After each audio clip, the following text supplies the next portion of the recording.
Les informations d'ici et d'ailleurs sur Radio La Frontière. C'est parti pour tout de suite.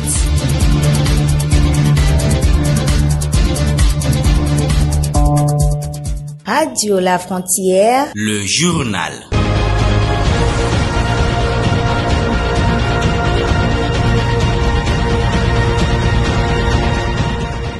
Toute première session d'information de l'année 2025 sur Radio Frontière. Mesdames et messieurs, bonsoir et bienvenue. Nous sommes ravis de vous retrouver pour votre journal hebdomadaire, un rendez-vous incontournable pour faire le point sur l'actualité nationale, internationale et communautaire. Ensemble, tournons une nouvelle page pour vous tenir informés et éclairés sur les événements qui marqueront cette année. Place à l'information dont voici les titres.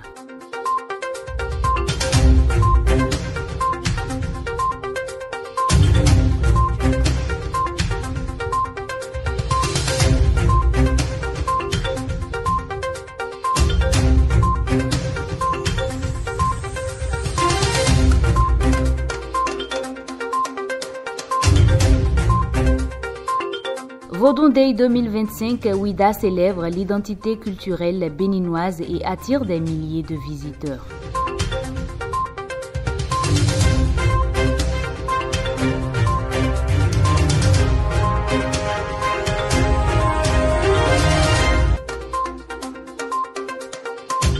Attaque meurtrière au Bénin, Louis Vlavounou exprime ses condoléances et appelle au renforcement de la sécurité.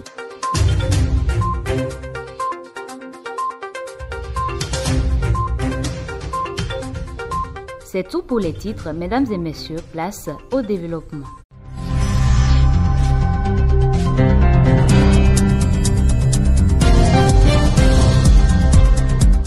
Au plan national, le Bénin réunit des milliers de touristes et aussi des citoyens à travers un pèlerinage culturel appelé le Vodou Days.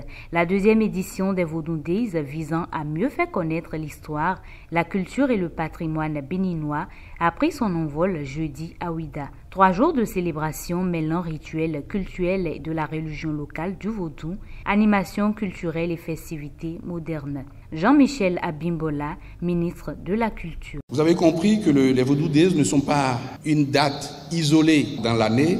Les Vodou Days viennent soutenir toute une politique, toute une cohérence qui commence par la route des couvents Vodou. Ouida va héberger 5 couvents Vodou de la route des couvents Vodou, qui est un parcours touristique. Vous savez qu'il y a à Porto Novo la construction en cours du musée international du Vodou. Vous avez évidemment à Porto Novo également le festival des masques qui fait toujours référence à notre patrimoine Vodou. Donc tout cela rentre en cohérence. Donc Vodou Days est un point clé de l'ensemble de ce parcours, de cette cohérence que nous voulons donner pour mieux éclairer le monde, et pas seulement le monde, les Béninois eux-mêmes. Cette année, le patrimoine ancestral vaudou du Septentrion sera également au programme. Les Vodou Days, c'est pour tout le Bénin. Les Vodou Days, ce n'est pas seulement pour la partie méridionale du Bénin, c'est pour tout le Bénin. Et c'est pour ça que cette année, nous allons de façon prosaïque voir des Vodous qui viennent d'ailleurs, qui viennent de la Takora Donga, du Borgo Alibori, pour que tout le monde se sente concerné. Et pour Sendé Tchekete, directeur général de Bénin Tourisme, les Vodou Days s'inscrivent dans une démarche de valorisation du vaudou comme pilier de l'identité culturelle béninoise et moteur de l'offre touristique. On écoute un extrait de ses propos. Nous avons en journée prévu, comme l'année dernière, des animations des différentes places au cœur de la ville, donc de la ville et de la plage, que ce soit à la place Marot, que ce soit au Fort Français, notamment l'Esplanade, le couvent Mamie à la plage, le temple des Pitons et la forêt sacrée de Passé. L'idée est d'avoir des animations le matin entre 9h et midi et de reprendre en après-midi autour de 15h et de pouvoir finir autour de 17h. Le 9 janvier, à partir de 19h, nous aurons des animations DJ et un concert géant avec des artistes béninois et internationaux sur la plage de Ouida. Le 10 janvier, à partir de 19h, qui est le jour de la grande cérémonie vaudou, nous aurons donc des spectacles culturels en présence du ballet béninois et du ballet folklorico de Bahia, qui seront après la grande cérémonie. et suivi de concerts de musique traditionnelle tout au long de la soirée et un peu dans la nuit.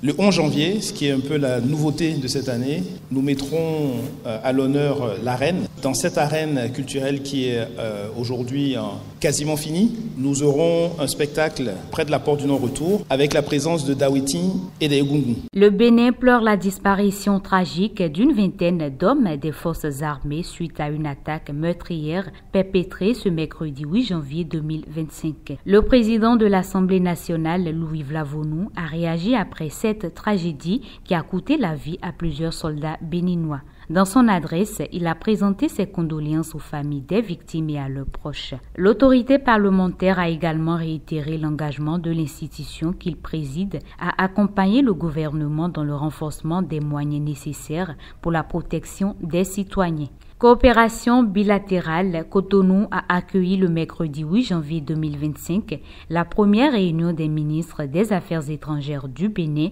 et de la communauté des Caraïbes. Une rencontre qui lie le Bénin et cette région du monde a permis de mettre l'accent sur des liens bilatéraux, renforcer des actions concrètes pour l'avenir. Des questions culturelles, de paix et de sécurité ont fait objet de cette discussion. Olusegun Adjadi Bakari, ministre des Affaires étrangères. J'ai la conviction qu'ensemble, nous avons l'opportunité historique de construire un nouveau modèle. Un modèle de solidarité sud-sud, un modèle où les afro-descendants ne sont pas seulement reconnus, mais sont célébrés, où la coopération dépasse les mots pour devenir des actions concrètes, des transformations réelles qui touchent la vie, qui touchent des vies. Le vaudou, ce patrimoine immatériel que nous allons célébrer à partir de demain, ici au Bénin, né ici, dans ce pays du Bénin, a traversé les océans avec nos ancêtres pour devenir un pilier identitaire important des afro-descendants dans les Caraïbes.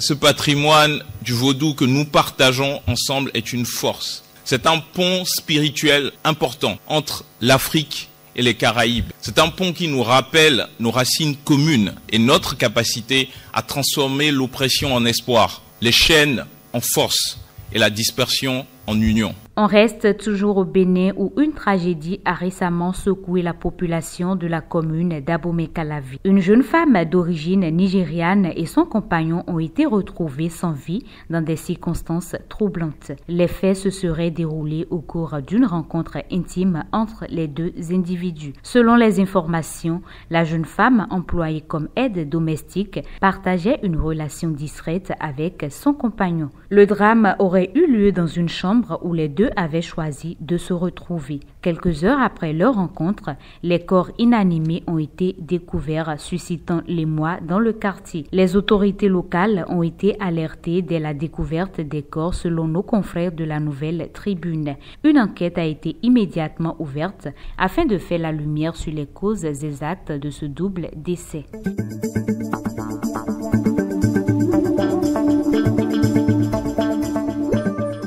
À présent, les informations hors des frontières béninoises et on démarre par cette brève. Le gouvernement guinéen a suspendu 54 partis politiques non autorisés à la suite d'une évaluation effectuée en octobre dernier. Les partis concernés doivent régulariser leur situation d'ici fin janvier 2025 en vue des élections prévues cette année, comme promis par le président de transition Mamadi Doumbouya. Cette mesure annoncée par le ministère de l'Administration du territoire interdit toute activité et collaboration avec ces formations. Le président a confirmé que 2025 serait une année électorale clé pour restaurer l'ordre constitutionnel avec un référendum potentiel en mai. Parlons de la République démocratique du Congo, la peine de mort au cœur de la lutte contre les Kuluna. En RDC, de jeunes criminels redoutés et appelés Kuluna sont connus pour mener de violentes attaques, débarquant armés de machettes pour couper les membres de leurs victimes,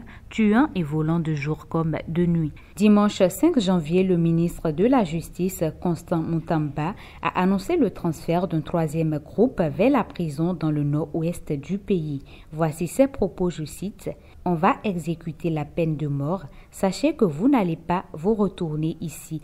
On ne peut plus entendre parler des Kuluna », a déclaré le ministre en s'adressant à ces jeunes hommes lors d'une visite dans une prison militaire de Ndolo. La Turquie exhorte la France à rapatrier les djihadistes français détenus en Syrie par les forces kurdes qu'Ankara accuse d'être liés au PKK, groupe qualifié de terroriste par la Turquie et ses alliés occidentaux. Lors d'une conférence de presse, le ministre turc des Affaires étrangères a critiqué la France pour son soutien aux forces kurdes syriennes, estimant que Paris privilégie ses propres intérêts au détriment de la sécurité turque. Ankara demande à la France de juger ses prisonniers sur son sol plutôt que de les laisser sous la garde des YPG qu'elle considère comme une organisation terroriste. Bien que les YPG soient reconnus pour leur rôle dans la lutte contre l'État islamique, la Turquie y voit un prétexte.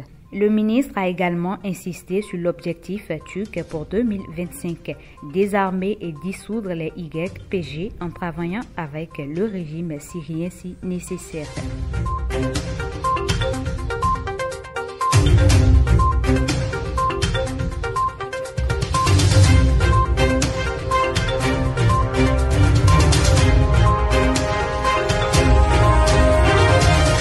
Et voilà, c'est la fin de cette première édition de votre journal hebdomadaire sur Radio La Frontière pour l'année 2025. Eunice Onray, je suis restée au micro. Merci de nous avoir suivis. Restez connectés sur nos ondes pour davantage d'actualités et émissions enrichissantes. Excellent week-end à vous et à très bientôt pour une nouvelle édition.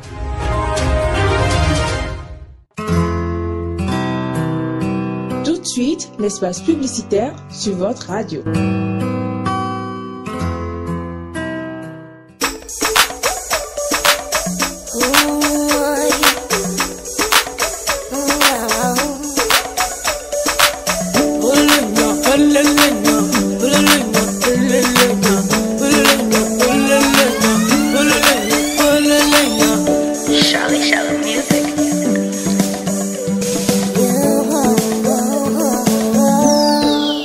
Mon année,